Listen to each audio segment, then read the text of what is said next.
ইসরায়েলের প্রধানমন্ত্রী Benjamin Netanyahu যুক্তরাষ্ট্রের প্রেসিডেন্ট ডোনাল্ড ট্রাম্পের গাজা থেকে ফিলিস্তিনিদের পুনর্বাসনের পরিকল্পনাকে বিগত কয়েক বছরের মধ্যে আসা প্রথম নতুন ধারণা বলে অভিহিত করেছেন। তিনি বলেছেন এটি গাজার পরিস্থিতি আমূল বদলে দিতে পারে। পাশাপাশি তিনি জোর দিয়ে বলেছেন গাজাবাসীদের সরিয়ে দেওয়া হবেই এবং কেবল সন্ত্রাসবাদকে ঘৃণা করে এমন ভালো ফিলিস্তিনিদের ফিরতে দেওয়া হবে। মার্কিন সম্প্রচার মাধ্যম ফক্স নিউজের মার্ক লেভিনকে দেয়া সাক্ষাৎকারে নেতানিয়াহু বলেন, ট্রাম্পের প্রস্তাব গাজায় সবকিছু বদলে দেওয়ার সম্ভাবনা রাখে। তিনি এমন এক সময়ে এমন মন্তব্য করেন যখন তিনি 6 দিনের রাষ্ট্রীয় সফরে ওয়াশিংটনে অবস্থান করছিলেন। সফরকালে নেতানিয়াহু তৃতীয়বারের মতো এমন একটি সংবাদ মাধ্যমকে সাক্ষাৎকার দিলেন যারা সাধারণত তার প্রতি ইতিবাচক মনোভাবাপন্ন।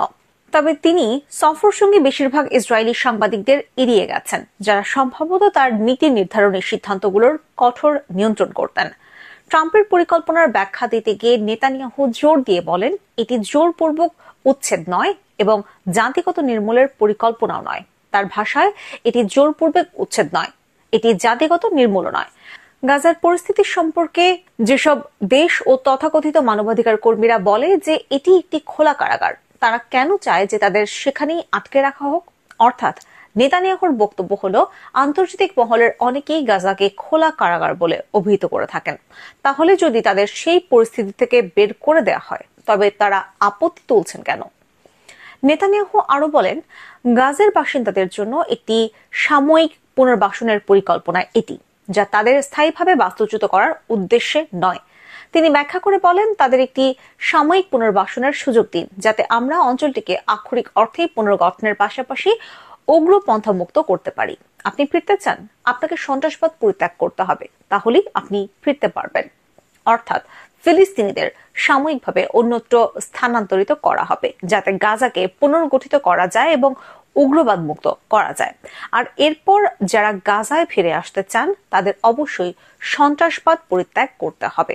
অর্থাৎ তারা যদি সন্ত্রাসবাদের পথ ছাড়েন তাহলে তাদের ফিরে আসার অনুমতি দেওয়া হবে।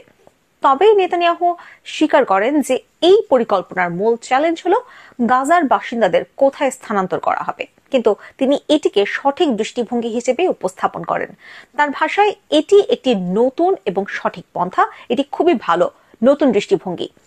সাক্ষাৎকারে মার্কিন বিশেষ দূত স্টিভ উইটকফের ভূমিকা নিয়ে নেতানিয়াহুর কাছে জানতে চাওয়া হলে তিনি অস্বীকার করেন যে তাকে হামাসের সঙ্গে চলমান বন্দি বিনিময়ের চুক্তিতে স্বাক্ষর করতে বাধ্য করা হয়েছে। তিনি বলেন, আমাদের মধ্যে কেবল বন্ধুত্বপূর্ণ নয় বরং চোখে চোখ মিলিয়ে বাস্তব আলোচনা হয়েছে এবং ঘটনা হলো আমি কয়েক মাস আগেই এই চুক্তিতে সম্মত হয়েছিলাম, কিন্তু হামাস এটি প্রত্যাখ্যান করেছিল। নেতানিয়াহু আরো বলেন, যুদ্ধের শুরুতে মার্কিন প্রেসিডেন্ট জো বাইডেনের প্রশাসন ইসরায়েলের প্রতি যেই সমর্থন দেখিয়েছিল তার জন্য তিনি কৃতজ্ঞ, কিন্তু সময়ের সঙ্গে সঙ্গে বাইডেনের ওপর চাপ বাড়তে থাকে এবং যুক্তরাষ্ট্রের নীতিতে পরিবর্তন আসে। নেতানিয়াহু বলেন, যখন বাইডেনের ওপর চাপ বাড়তে থাকে যাতে তিনি ইসরায়েল সম্পর্কে তার অবস্থান পরিবর্তন করেন, তখন হোয়াইট হাউস জানিয়ে দেয় যদি ইসরায়েল রাফায় প্রবেশ করে আমরা অস্ত্র সরবরাহ বন্ধ করে দেব। নেতানিয়াহু আরো দাবি করেন, তার মন্ত্রিসভার কিছু সদস্য যুক্তরাষ্ট্রের বিরোধিতার কারণে গাজায় চলমান যুদ্ধ শেষ করতে চেয়েছিলেন, কিন্তু তিনি এটিকে আত্মঘাতী সিদ্ধান্ত বলে মনে করেন। তার সতর্কবাণী, যদি আমরা একটি করদ রাজ্য ভ্যাসেল স্টেট হয়ে যাই তাহলে আমরা টিকতে পারবো না।